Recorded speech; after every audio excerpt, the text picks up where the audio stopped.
On this hill, Thanksgiving 1924, revenue agents turned a family's life to ash. Martha Tallett was 63. She stood beside her husband Elmer and watched Tennessee Fury. Granny Tallett slaughtered 19 revenue. Men who burned her husband's farm on Thanksgiving. The bloodiest act of vengeance against federal authority in Tennessee history and the most devastating campaign of retribution the Appalachian Mountains had ever witnessed from a woman defending her family's honor. This is the true story of Granny Tallett. Our story begins in the rugged mountain section of Cook County, Tennessee, known throughout the region as one of the most lawless and defiant corners of the state. The Great Smoky Mountains rise here in ancient majesty, their peaks shrouded in the blue mist that gives them their name, their hollows hiding secrets that outsiders were never meant to discover. The people who settled these mountains came seeking freedom from government interference, and their descendants maintained that spirit of independence through generations of conflict with authorities who sought to impose their will on a people who would not submit. You see, in Cook County in the 1920s, the making of whiskey was not merely an occupation, but a way of life that had sustained families since before the Revolution. The mountain people had been distilling corn into liquor for over a century, perfecting recipes passed down through generations, producing a product that was prized throughout the region for its quality and its potency. When the federal government declared this ancient practice illegal, first through taxation and later through prohibition, the mountain people did not stop making whiskey. They simply became more careful about hiding it. The conflict between moonshiners and revenue agents had been ongoing for decades by the time our story begins, a war of cat and mouse that claimed lives on both sides. The revenuers, as the mountain people called them, were federal agents charged with enforcing laws that the local population considered unjust and tyrannical. They raided stills, arrested moonshiners, and confiscated the product of labor that families depended on for survival. The moonshiners fought back as best they could, hiding their operations, posting lookouts, and sometimes resorting to violence when all else failed. The woman who would become known throughout Tennessee simply as Granny Tallett was born Orlena May Sutton in 1871 in a cabin on the banks of the French Broad River that her grandfather had built with his own hands. She was the sixth of 9 children, born into a family that had worked this land since the first settlers arrived, that had fought in every American war, that had buried 4 generations in the small cemetery on the ridge above the home place. The whiskey-making tradition was in her blood, part of her heritage as surely as her dark eyes and her stubborn disposition. That's right. Orlena Sutton had grown up watching her father and uncles tend the family still, had learned the secrets of fermentation and distillation before she learned to read, had absorbed the understanding that this craft was not criminal, but honorable, a skill passed down through generations that deserved respect rather than prosecution. She had seen her father arrested twice for making whiskey, had watched the family struggle during his imprisonment, had developed a hatred for the revenue agents that would only deepen with the years. Her childhood had been shaped by the rhythms of farm life and the demands of the family business. She had learned early that silence was essential, that the family's prosperity depended on keeping secrets that outsiders must never discover. She had developed a watchfulness that became second nature, an awareness of her surroundings that would later serve her well in very different circumstances. The skills of evasion and concealment that protected the family still would eventually protect her as she hunted men who had thought themselves hunters. The education she received was practical rather than academic, focused on the knowledge that mountain life required. She learned to read and write, to do arithmetic well enough to manage household accounts, to absorb the basic learning that the one-room schoolhouse could provide. But her real education came from her family, from the accumulated wisdom of generations who had survived in these mountains by their wits and their willingness to resist authority that sought to control them. Her religious faith was deep and sincere, shaped by the Baptist church where her family had worshipped for generations. She believed in God and heaven and the ultimate judgment that awaited all souls, believed that the righteous would be rewarded and the wicked punished. This faith would be tested by the events that were coming, would be transformed by grief into something that bore little resemblance to the gentle Christianity she had learned as a child. The God she would come to worship was a God of vengeance as well as love, a god who understood that some wrongs demanded answer. She had developed a reputation for determination that bordered on stubbornness, a refusal to accept defeat that sometimes frustrated those who loved her. When Orlena decided something needed to be done, she did it, regardless of obstacles or objections. This quality had served her well in building the family's prosperity, had helped her manage a household and a business with equal competence. It would serve her even better when she turned it toward darker purposes. Her marriage to a man named Ezra Talat in 1889 had been a love match that joined two moonshining families into an alliance that would become legendary in Cock County. Ezra was a master distiller, known throughout the region for producing whiskey of exceptional quality, whiskey that commanded premium prices from buyers who came from as far as Knoxville and Asheville to acquire it. Together, Orlena and Ezra built an operation that was the envy of their neighbors, a still hidden so cleverly that it had never been discovered despite decades of searching by revenue agents. The children came steadily through the 1890s and into the new century, 8 of them in all, 5 sons and 3 daughters who grew up learning the family trade. The oldest was Thomas, born in 1890, a serious boy who took after his father in skill and temperament. Then came William in 1892, more adventurous than his brother, always looking for ways to expand the operation. Martha arrived in 1894, the first daughter, her mother's helper in all things. The other children followed in steady succession: James in 1896, Sarah in 1898, Robert in 1900, Elizabeth in 1903, and finally, young Ezra Jr. in 1905. Each child learned the craft, absorbed the importance of secrecy, understood that their prosperity depended on activities the government considered criminal. The Talat homestead became a prosperous place by mountain standards, the whiskey income supplementing what the farm produced, allowing the family to live with a comfort that their neighbors often envied. The house that Ezra had built was larger than most in the county, with separate rooms for the children, a proper kitchen, and a parlor where the family gathered on evenings and holidays. The barn was well stocked, the fields productive, the livestock healthy. Everything about the place reflected the success that careful work and skillful management had produced. Ezra was careful, never greedy, producing just enough to meet demand without attracting the kind of attention that brought trouble. He had seen other moonshiners destroyed by their own ambition, had watched as operations that grew too large attracted federal attention that smaller operations avoided. He understood that survival depended on balance, on producing enough to prosper without producing so much that the authorities felt compelled to act.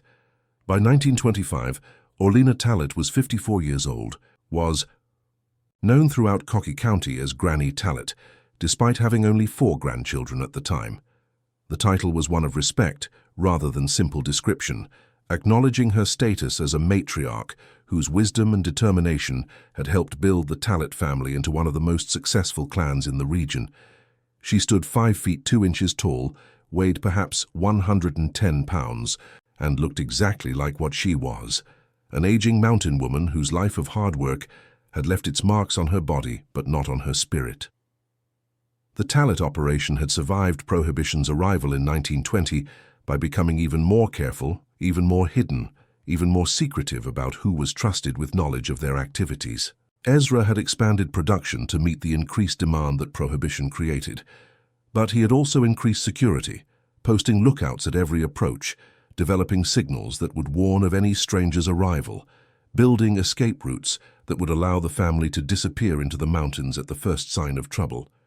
The events that would define Granny Talat's life and legacy began with a betrayal that still echoes through Cock County history.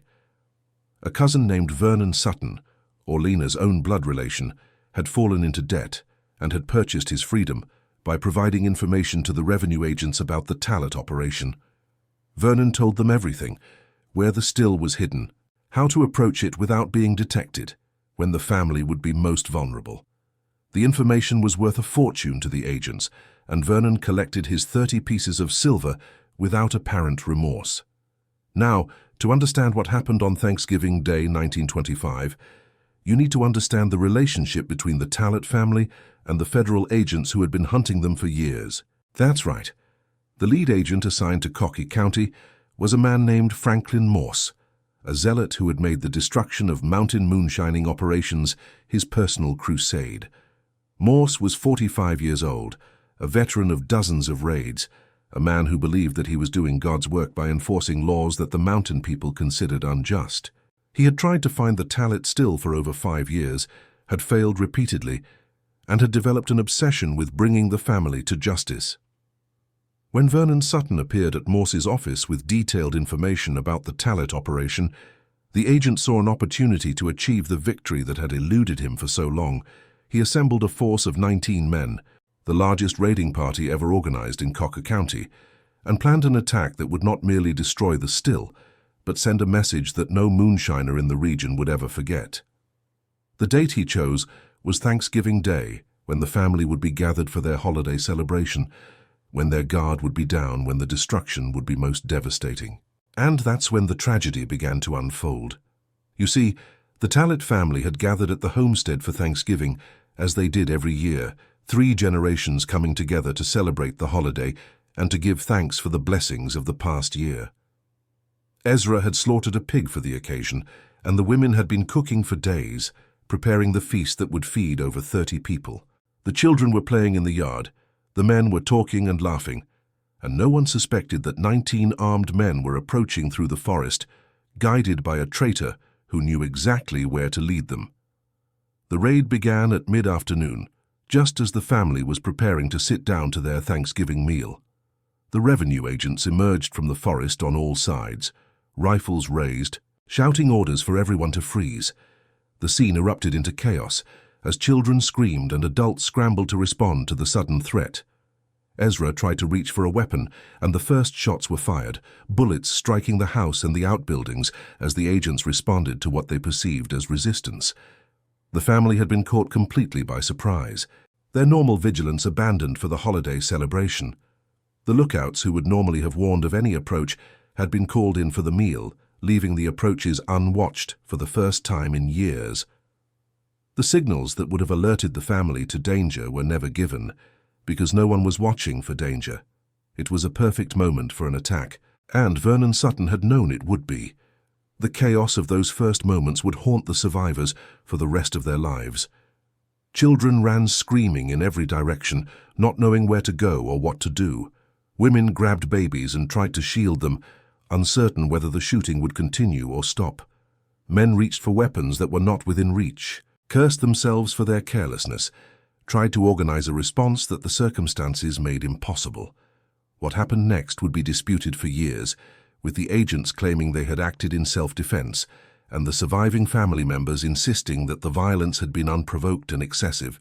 The facts that emerged from later investigations suggested that the agents had been primed for violence, that Morse had encouraged them to make an example of the Talits, that the destruction they inflicted went far beyond what any legitimate law enforcement operation would have required. The agents set fire to the house, the barn, the outbuildings, everything that the Talit family had built over generations. They destroyed the furniture, the clothing, the food that had been prepared for the Thanksgiving feast. They slaughtered the livestock, the pigs and chickens, and the milk cow that the family depended on for survival.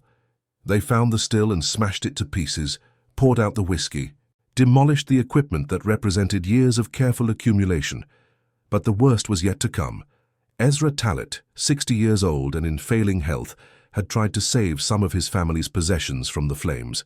He had rushed into the burning barn to rescue tools that represented his life's work, and the roof had collapsed on him, trapping him in the inferno. The agents made no effort to help him, standing by as his screams echoed across the hollow, watching as the man burned to death in the structure they had set ablaze. Some witnesses claimed they heard laughter, that the agents found entertainment in watching an old man die. Granny Talit had been restrained by 2 agents during the raid, held back as her home burned, as her husband died, as everything she had worked for her entire life was destroyed. She had fought against their grip, had screamed and cursed, and begged them to let her save her husband. But they had held her fast, forcing her to witness the destruction without being able to do anything to stop it. The trauma of those hours would fuel a rage that would burn for years to come. The family was left with nothing. The house was gone. The outbuildings were gone. The livestock was gone. The stored food that would have sustained them through the winter was gone. Ezra was dead, his body so badly burned that there was little left to bury. The children and grandchildren who had gathered for a holiday celebration found themselves homeless, their lives destroyed by men who had then simply walked away, congratulating themselves on a job well done. The night of Thanksgiving 1925, as the family huddled in a neighbor's barn trying to comprehend what had happened to them, Granny Tallet made a vow that would define the rest of her life. She would kill them, every man who had participated in the raid, every agent who had watched her husband burn, every federal officer who had destroyed her home and left her family with nothing. She would find them, and she would kill them one by one until the debt was paid in full. 19 men had come to her home that day. 19 men would die before she was finished, and that vow, spoken in the darkness of a borrowed barn, on a night that should have been filled with gratitude, would be fulfilled beyond anything Granny Tallet herself could have imagined. The planning process began immediately, driven by a rage that Granny Tallet made no effort to conceal from her family. Her sons tried to discourage her, argued that revenge would only bring more trouble, pointed out that she was 54 years old and in no condition to wage war against the federal government. She listened to their objections and dismissed them without discussion. Her husband was dead. Her home was destroyed. Her life's work was ashes. Nothing her sons could say would change what she intended to do. The intelligence she gathered over the following months was comprehensive and detailed. She learned the names of every agent who had participated in the raid, tracked their movements, studied their habits, identified their vulnerabilities. Vernon Sutton, the traitor whose information had made the raid possible, was first on her list, but she decided to save him for last, to let him live in fear while she eliminated the others, to make him understand that his betrayal had consequences he could not escape. The weapons she acquired came from various sources, family members and sympathizers who understood what she intended and who were willing to help. Her husband's rifle, her father's shotgun, pistols that were purchased through intermediaries who asked no questions. She was an excellent shot, had been hunting since childhood, had the patience and the skill that the campaign would require. Her age and appearance were advantages rather than obstacles, allowing her to move through the world without attracting the suspicion that a younger person might have faced. The first killing came on a cold night in January 1926, 2 months after the raid that had destroyed her life. The target was a young agent named Thomas Henderson, who had been seen laughing as Ezra Tallet burned in the barn. Henderson lived in Newport, boarding with a family that had no connection to moonshining, confident in his safety among people who supported his work. He was wrong about that safety. Granny Tallet approached his boarding house after midnight, waited until the household was asleep, and shot Henderson through the window of his room as he lay in bed. The bullet struck him in the head, killing him instantly, and Granny was gone before anyone could respond to the sound of the gunshot. The killing was attributed to moonshiners seeking revenge for some unspecified grievance, but no one connected it to the elderly woman who had been seen in town earlier that day, asking directions to the general store. The second killing came 3 weeks later, targeting another agent who had participated in the raid. This man, named Robert Carlyle, was found shot dead on a mountain road. His car stopped as if he had pulled over to investigate something, his body slumped over the steering wheel with a bullet hole in his chest. The pattern was beginning to emerge, but the authorities could not yet see it, could not imagine that the killings were connected or that an elderly woman might be responsible. The third and fourth killings came in quick succession in late February 1926, demonstrating that Granny Tallet's campaign was accelerating. The victims were both agents who had been present at the raid, both killed by gunfire, both found in circumstances that suggested careful planning and patient execution. The federal office in Knoxville began to take notice, began to wonder if someone was systematically targeting agents who had participated in specific operations. That's right. Granny Tallet continued her campaign through the spring of 1926, striking with a regularity that kept her enemies constantly off balance. The fifth agent died in March, found floating in the French Broad River with a bullet wound in his back. He had been fishing alone, confident that no one would disturb him in a spot he had used for years. Granny had watched him for days, learned his routine, waited for the perfect moment when no witnesses would be present. The sixth was ambushed on a remote road in April, his car riddled with bullets from multiple angles that suggested the shooter had taken time to ensure the job was done thoroughly. This victim had been one of the men who had set fire to the barn, who had lit the match that started the blaze that killed Ezra. Granny had saved him for a particularly thorough killing, had wanted to make sure he understood why he was dying before the final bullets ended his awareness. The seventh and eighth died on the same night in May, killed in their homes in a coordinated attack that demonstrated capabilities no one had suspected the killer possessed. Both men had been members of the same unit, had ridden together to the Tallet homestead on Thanksgiving Day, had congratulated each other afterward on a job well done. Granny had tracked them to their homes in different towns, had recruited help from family members who were willing to participate, had orchestrated a simultaneous strike that left both men dead before either could warn the other. The federal response to the killings became increasingly desperate as the death toll mounted. Additional agents were assigned to the case, supervisors traveled from Washington to coordinate the investigation, rewards were offered for information that might identify the killer. But the mountain community closed ranks around Granny Tallet, refusing to cooperate with authorities who were seen as enemies rather than protectors. The wall of silence was absolute, impenetrable, a barrier that no amount of pressure could breach. The terror that Granny created spread through the federal enforcement apparatus like a disease. Agents who had participated in the Tallet raid began to request transfers, to claim illness, to find reasons why they could not continue working in the Tennessee mountains. Some resigned entirely, deciding that government service was not worth dying for. The Bureau of Prohibition found it increasingly difficult to staff positions in Cook County, as word spread about what was happening to agents who worked there. Each killing was executed with care that reflected Granny Tallet's years of experience evading detection. She knew how to move through the mountains without leaving traces, how to approach her targets without being seen, how to disappear after striking without anyone being able to follow. The skills that had kept the family still hidden for decades now served a different purpose, protecting her as she hunted men who had thought themselves hunters. The investigation into the killings eventually recognized the pattern that connected them. A federal agent named James Whitmore was assigned to coordinate the response, and he quickly identified the common factor. All the victims had participated in the Thanksgiving raid on the Tallet homestead. Whitmore understood that someone was systematically eliminating the agents involved in that operation, and he began to suspect that the killer might be connected to the family that had been destroyed. The surveillance of the Tallet family began in June 1926, with agents watching the temporary housing where Granny Tallet and her sons were living.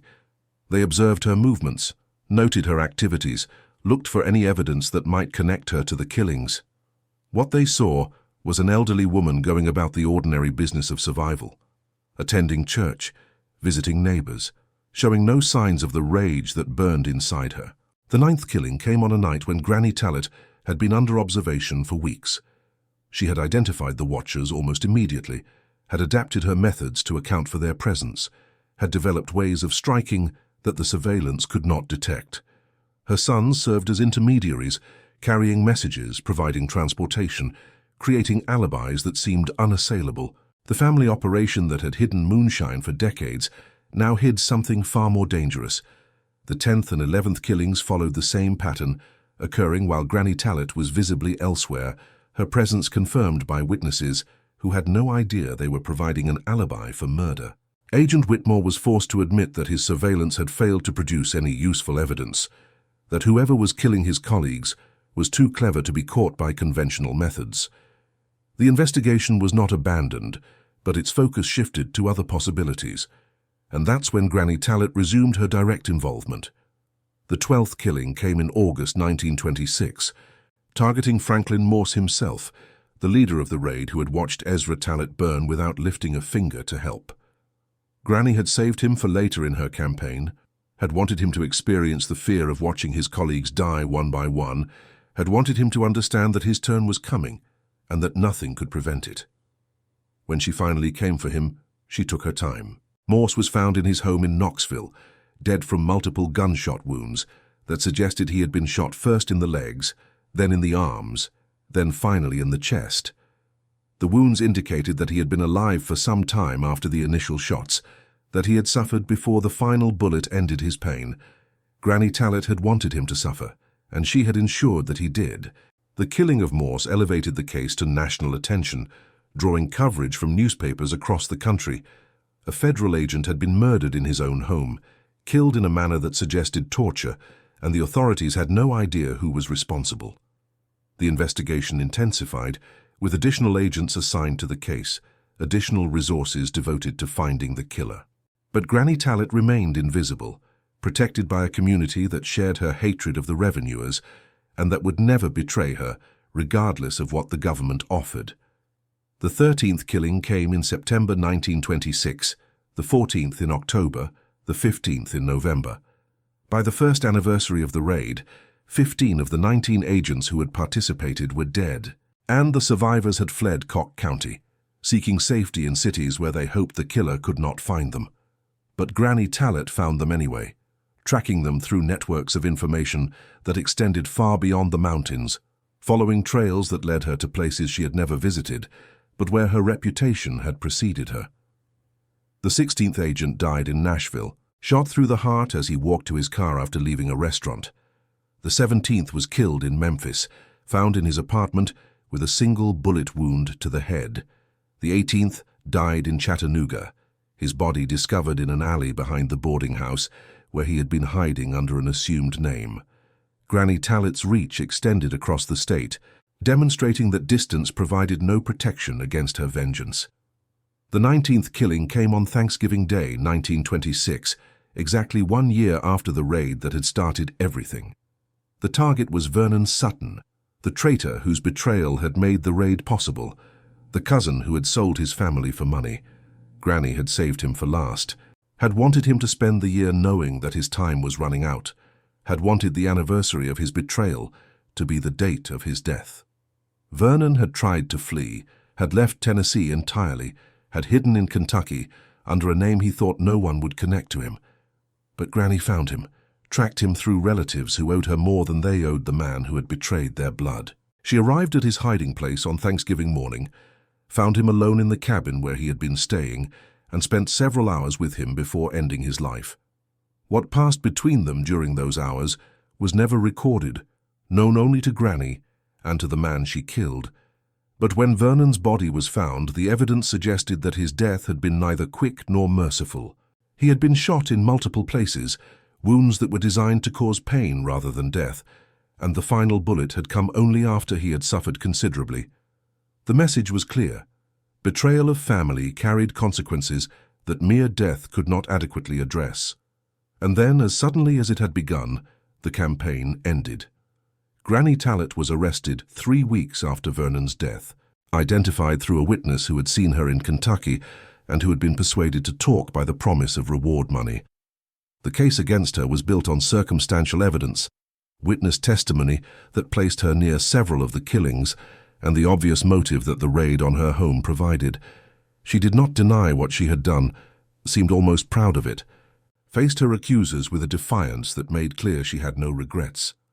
The trial of Granny Tallet became the most sensational criminal proceeding in Tennessee history, drawing national attention and spectators who traveled from across the country to witness the proceedings.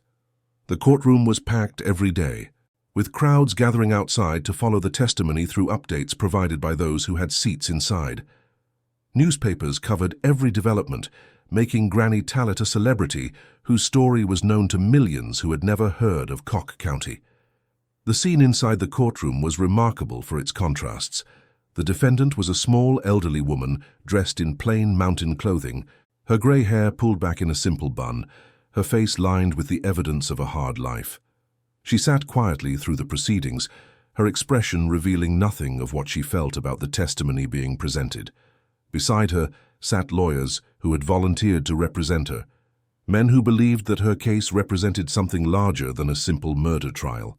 The spectators included journalists from newspapers across the country, curious observers who had traveled hundreds of miles to see the infamous Granny Tallet, and supporters from the mountain community who packed the galleries whenever space permitted. The latter group was notable for its silence, their presence making a statement without words. Their numbers demonstrating that Granny was not alone, that her community stood behind her regardless of what the law might say. The prosecution was led by a federal attorney named Charles Morrison, a skilled lawyer who understood that the case required careful handling. He could not afford to appear sympathetic to the defendant, but he also could not ignore the circumstances that had driven her to action. His strategy focused on the facts of the killings themselves, on the planning and premeditation they revealed, on the cold-blooded efficiency with which 19 men had been eliminated. The prosecution presented its case methodically, connecting Granny to the killings through evidence that demonstrated planning, opportunity and motive. They called witnesses who had seen her near several of the crime scenes, who had sold her ammunition, who had noticed her unusual travels in the months of her campaign. They presented ballistic evidence linking bullets from multiple killings to weapons found in her possession. They built a case that was legally sound, supported by evidence that pointed unmistakably to her guilt. They portrayed her as a cold-blooded killer who had murdered 19 men in calculated revenge, who had shown no mercy and no remorse, who had demonstrated a capacity for violence that made her a danger to society. Morrison described each killing in detail, emphasizing the patience and planning that had gone into each one, arguing that this was not a crime of passion, but a systematic campaign of extermination. He demanded the death penalty, arguing that the scope and brutality of her crimes warranted the ultimate punishment.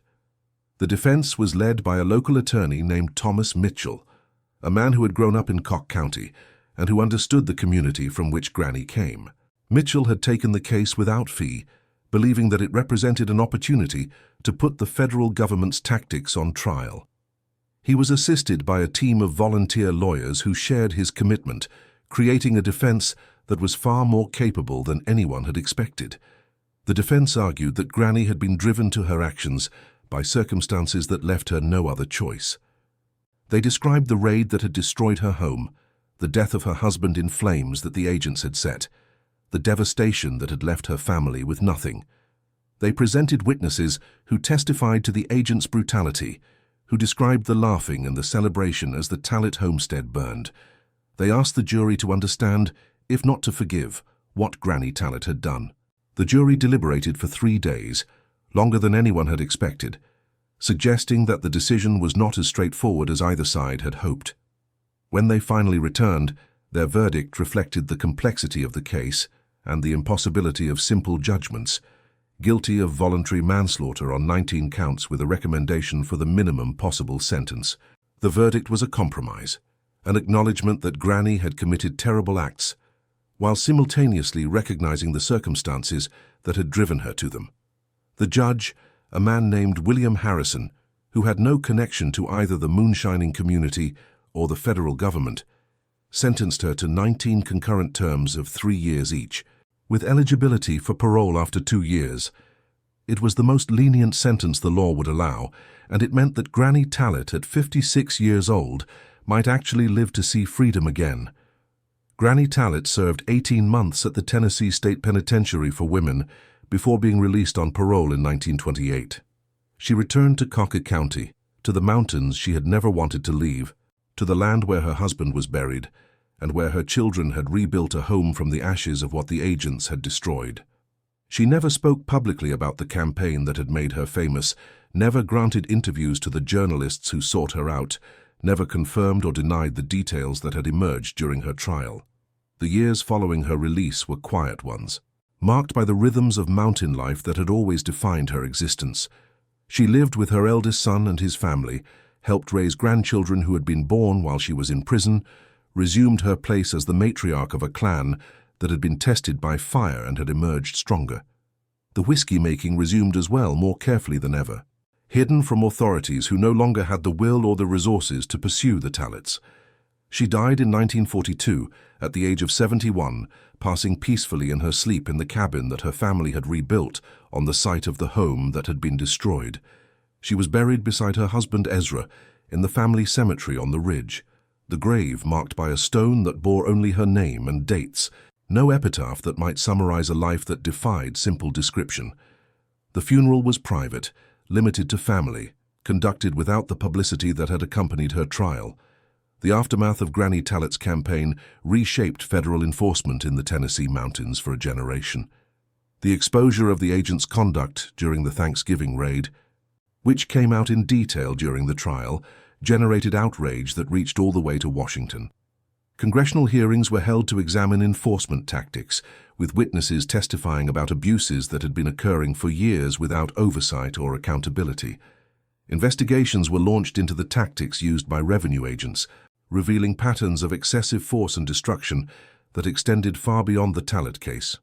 Other families came forward with stories of similar treatment, of homes burned, of livestock slaughtered, of property destroyed, far in excess of what any legitimate law enforcement operation would require. The accumulated testimony created a picture of systematic abuse that could not be ignored.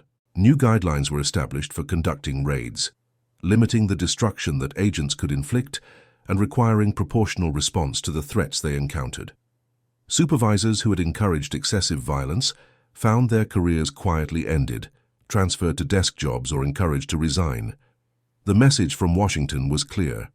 The kind of tactics that had been used against the Talletts would no longer be tolerated. The raid itself became a cautionary tale within the Bureau of Prohibition, an example of what happened when agents allowed their zeal to overcome their judgment. Training programs were modified to emphasize proportional response, to discourage the kind of punitive destruction that had characterized the Tallett raid. New agents were taught about the Tallett case, warned about the consequences of similar conduct, reminded that the communities they operated in were composed of American citizens who deserved respect. The legal reforms that followed extended beyond enforcement tactics. New procedures were established for handling complaints against agents, providing mechanisms for accountability that had previously been absent. Citizens who believed they had been mistreated could now seek redress through channels that actually functioned, could expect that their complaints would be investigated rather than ignored. The political impact of the case contributed to the growing movement against prohibition itself. The Tallett trial exposed the ugly reality of enforcement to audiences who had previously been unaware of what was happening in their name. Newspapers editorialized about the human cost of the liquor laws, about families destroyed, and lives lost in the pursuit of a policy that seemed increasingly difficult to justify. The case became a symbol for those who argued that prohibition had failed, that the cure was worse than the disease. The moonshining community of Cocky County drew its own lessons from the Granny Tallett story. Her campaign had demonstrated that the moonshiners were not helpless, that they could strike back against those who persecuted them, that the power of the federal government had limits that could be tested. The agents who remained became more careful, more respectful, less likely to engage in the kind of excessive violence that had provoked Granny's response. The gravesite where Granny and Ezra Tallett are buried became a place of pilgrimage for those who remembered the story, visited by people who wanted to pay respects to a woman whose vengeance had captured something essential about the mountain spirit. The stones are simple, weathered by decades of rain and wind, but visitors continue to come, leaving flowers and tokens that acknowledge a sacrifice and a rage that time has not diminished. The songs that emerged from the Granny Tallett story varied widely in their approach and message. Some were straightforward ballads that recounted the events in chronological order, from the raid through the campaign to the trial. These songs celebrated Granny's determination, described her killings in detail that bordered on admiration, portrayed her as a symbol of mountain resistance to federal tyranny. They were sung in taverns and at gatherings, becoming part of the oral tradition that preserved mountain history. The first songs appeared within weeks of the trial's conclusion, composed by local musicians who had followed the case closely. These early ballads were simple, built on traditional melodies with new words that told Granny's story. They spread through the mountains by word of mouth, learned by one community and carried to the next, modified and embellished as they traveled until multiple versions existed, each emphasizing different aspects of the story. One popular ballad described the Thanksgiving raid itself, painting a vivid picture of the destruction and the terror that Granny had witnessed. The song opened with the family gathered for their holiday meal, happy and unsuspecting, giving thanks for the blessings of the past year. It described the agents emerging from the forest, the chaos that followed, the flames that consumed everything the family had built.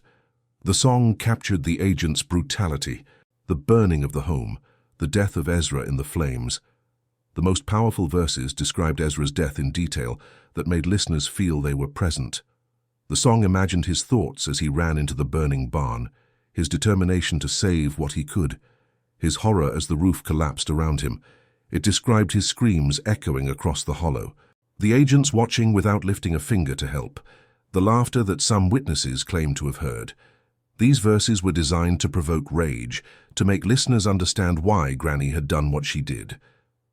The song concluded with Granny's transformation from victim to avenger, from wife to widow to killer, from ordinary mountain woman to force of nature. It portrayed her standing amid the ashes of her home, making her vow of vengeance, beginning the campaign that would claim 19 lives.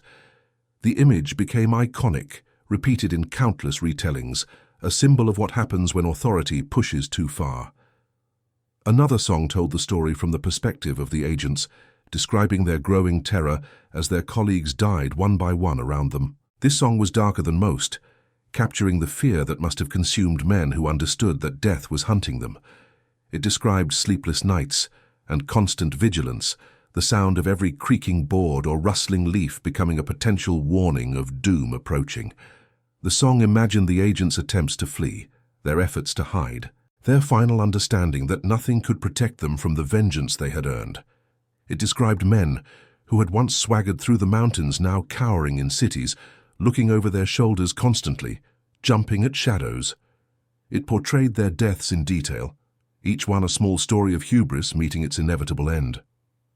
A third song focused on Vernon Sutton, the traitor whose betrayal had started everything. This song was the most bitter, condemning the cousin who had sold his family for money, describing his year of waiting for the death he knew was coming, imagining his final hours with Granny before she ended his life. The verses about Vernon dripped with contempt, portraying him as the lowest form of humanity, a man who had violated the most sacred bonds for 30 pieces of silver. It served as a warning to others who might consider similar betrayals, a reminder that the mountains had long memories and that treachery was never forgiven. The final verses described Vernon's death in detail that suggested the songwriter had knowledge of what actually happened, though whether this was true or merely imagined, no one could say. The song served its purpose regardless, making clear that betrayal carried consequences that extended far beyond the grave. A fourth song took a different approach, focusing not on the violence but on the love that had driven it. This song portrayed Granny's devotion to Ezra, their decades of marriage, the partnership they had built together. It described her grief at his death, the emptiness that consumed her, the rage that grew from the ashes of her sorrow. This song was more sympathetic than the others, portraying Granny not as a killer, but as a woman who had loved deeply and lost terribly, who had responded to that loss in the only way she could imagine. The most famous of all the Granny Tallet songs was composed several years after her death by a professional musician who had traveled to Cock County to research the story. This song combined elements of all the earlier ballads into a comprehensive narrative that told the complete story with skill and emotional power. It has been recorded and performed for nearly a century, becoming a standard in the repertoire of mountain musicians, carrying Granny's story to audiences who never knew her name. Historians who have studied the Granny Tallet case have reached varying conclusions about its significance and meaning. Some have analyzed it as an example of resistance to federal overreach, arguing that the agent's conduct during the raid justified whatever response it provoked. They note that the moonshining community had been persecuted for generations by laws they considered unjust, that the violence of the enforcement had created a culture of resistance that Granny Tallet embodied in its most extreme form. Her campaign, they argue, was not merely personal vengeance, but a political statement about the limits of acceptable government behavior. These scholars have traced the roots of mountain resistance back to the Whiskey Rebellion of the 1790s, when farmers in western Pennsylvania had violently resisted federal excise taxes on distilled spirits. The tradition of defiance extended through the decades, manifesting in different forms as circumstances changed, but never disappearing entirely. Granny Tallet stood at the end of a long line of resistors, people who had refused to accept that distant governments had the right to control how they lived and worked. The economic analysis of mountain moonshining reveals why the practice persisted despite decades of enforcement. The soil in these hollows was too poor for most crops, the terrain too rugged for efficient farming, the markets too distant for perishable goods.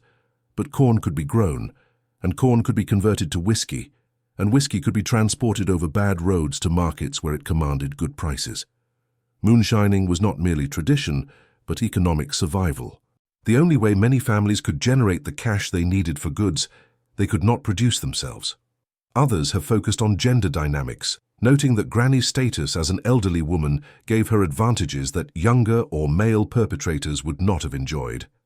No one suspected that a 54-year-old grandmother could be capable of killing 19 men, and this assumption of harmlessness allowed her to operate with a freedom that would have been impossible otherwise. Her campaign challenged expectations about who was capable of violence and for what reasons, demonstrating that the protective instincts associated with femininity could manifest as deadly force when directed at those who had harmed her family. Feminist scholars have examined Granny Tallet's story as evidence of women's capacity for agency, even in patriarchal societies that denied them formal power.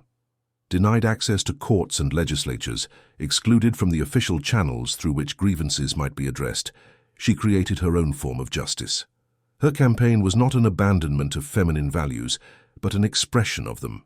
The protective mother extended to encompass the protection of her husband's memory and her community's honor.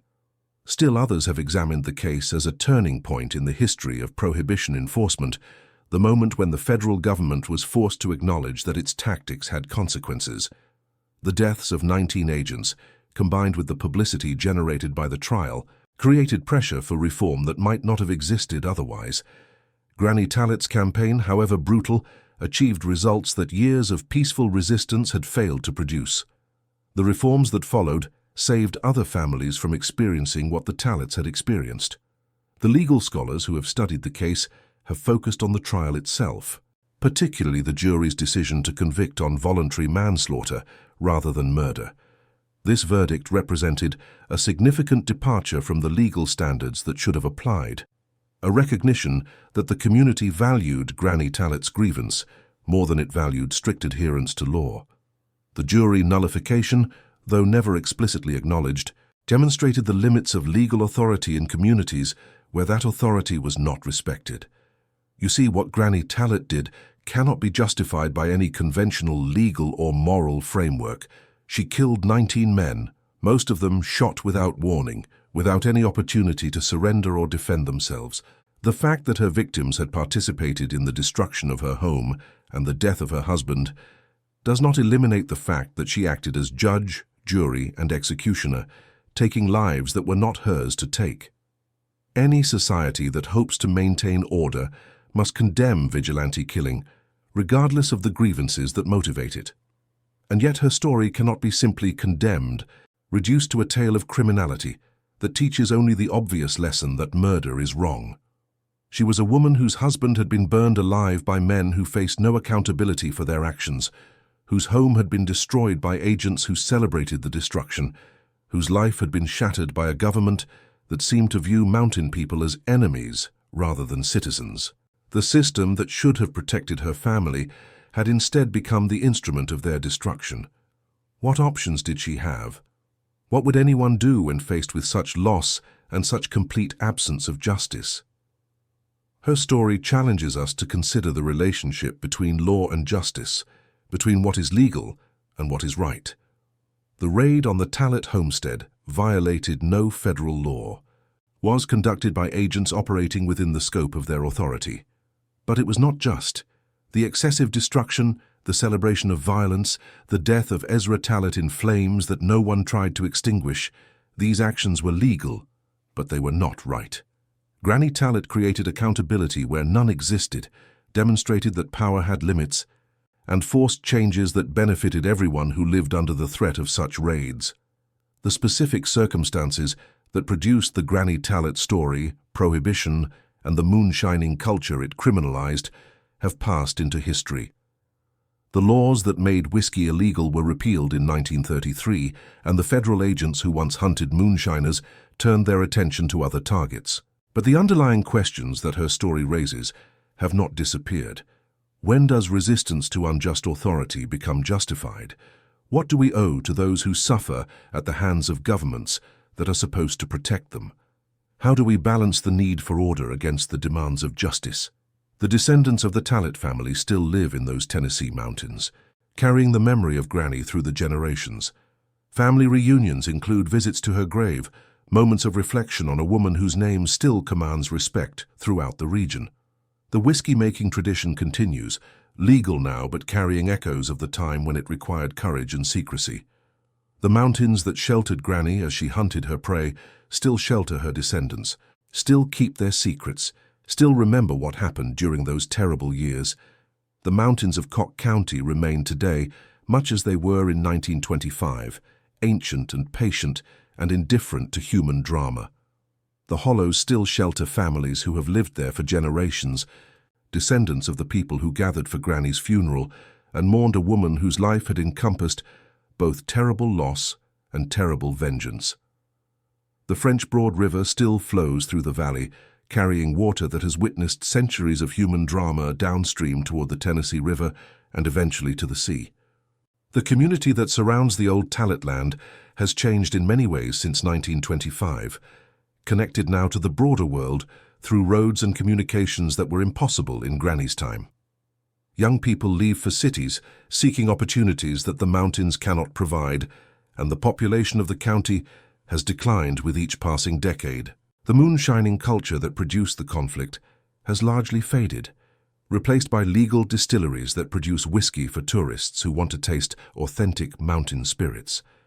But the memory of what happened persists, kept alive by family members who continue to tell the story, who bring their children and grandchildren to visit the graves, who ensure that each new generation understands what Granny Tallet did and why she did it. The story has become a kind of inheritance, passed down like the family Bible or the deeds to the land, a possession that cannot be measured in monetary terms, but that has value beyond calculation. The site where the Tallet farm once stood has been reclaimed by forest in the decades since the burning. Nothing remains of the house or barn or outbuildings that the agents destroyed, nothing visible to mark the place where Ezra Tallet collapsed and died. But those who know the history can find it, can stand on ground that was once a homestead, can imagine the flames rising and the life that was destroyed. The earth remembers even when the structures are gone. The gravesite where Granny and Ezra rest together is maintained by descendants who could not bear to see it fall into disrepair. Fresh flowers appear regularly, placed by hands that never knew the people buried there, but that honor their memory anyway. The stones have been cleaned and restored over the years, the inscriptions kept legible against the erosion of weather and time. It remains a place of pilgrimage, visited by people who have heard the story and who want to acknowledge it in some tangible way. The mountains keep their secrets, holding the memory of Granny Tallet close, like they hold the morning mist and the evening shadows and the countless other stories of those who have lived and died among these ancient peaks. It is the story of love, and what love becomes when it watches the beloved destroyed by those who face no consequences. It is the story of age, and what age can accomplish when determination replaces the physical strength of youth. It is the story of community, and how communities protect their own against forces that threaten to destroy them. It is finally a story without easy answers, a tale that resists simple judgments and invites reflection on questions that have no comfortable resolution. What about you, my friend? Would you make that journey to stand where Granny Tallet stood, to see the ridge where she and Ezra are buried, to walk the mountains where she hunted the men who had taken everything from her? Would you breathe the same mountain air, feel the same wind that has blown through these hollows for centuries, sense the presence of history that seems to linger in certain places? The journey is not easy. The roads are narrow and winding, and the cemetery where the Tallets rest is difficult to find without a guide who knows the way. But those who make the effort say it is worth it. That standing in that place and knowing that history brings something into focus that cannot be captured in words or photographs.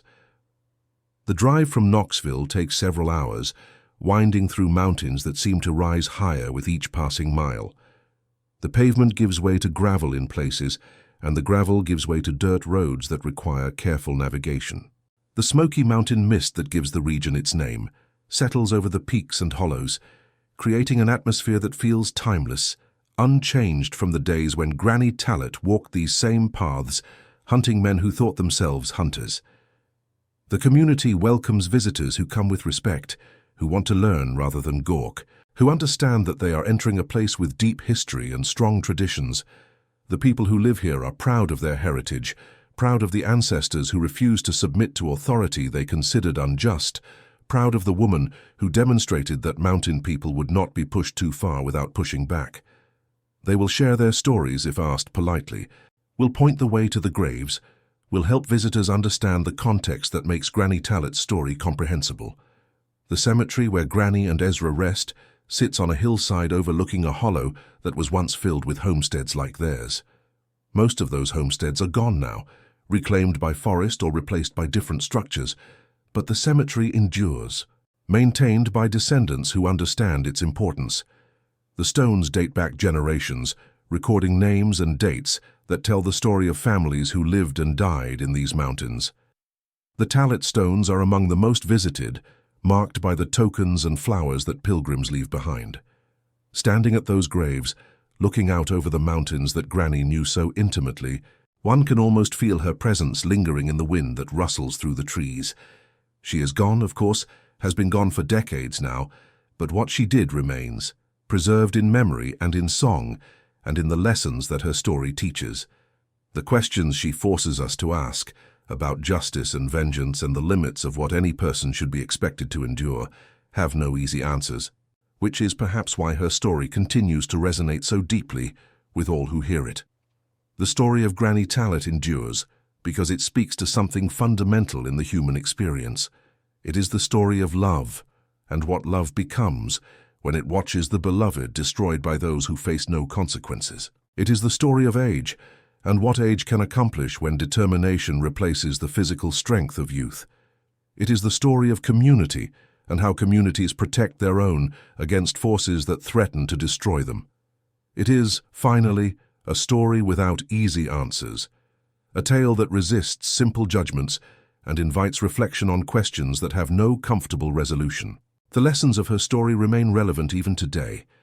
The tension between government authority and individual liberty has not disappeared, and the question of what citizens can do when official channels fail them remains as urgent as ever. Granny Tallet's answer, the taking of lives in response to lives taken, cannot be endorsed as a model for others to follow. But her story reminds us that such answers become possible when systems fail completely, when those who are supposed to provide justice instead become instruments of injustice. The mountains keep their secrets, holding the memory of Granny Tallet close, like they hold the morning mist and the evening shadows, and the countless other stories of those who have lived and died among these ancient peaks. Her story will continue to be told as long as people remember what happened in Cock County during those terrible years, as long as love and loyalty drive people to do terrible things in defense of those they cherish, as long as systems fail and ordinary people find their own extraordinary ways to respond to that failure. She is gone now, dust mingling with the earth beside the husband she loved and cherished, and ultimately avenged. But what she did echoes still through time and will continue to echo for generations yet to come. And that, my friend, is the true story of Granny Tallet, who slaughtered 19 federal revenue men after they burned her husband's farm on Thanksgiving and watched him die in the flames they had deliberately set. A story of love and devastating loss, of patience and fury, of justice found where the law would not provide it, and vengeance achieved where official channels had completely failed. The mountains remember her name and her deeds, and her extraordinary sacrifice, and through them so do we all now and for countless generations to come, as long as these ancient peaks endure and people gather to hear tales of mountain justice and mountain vengeance.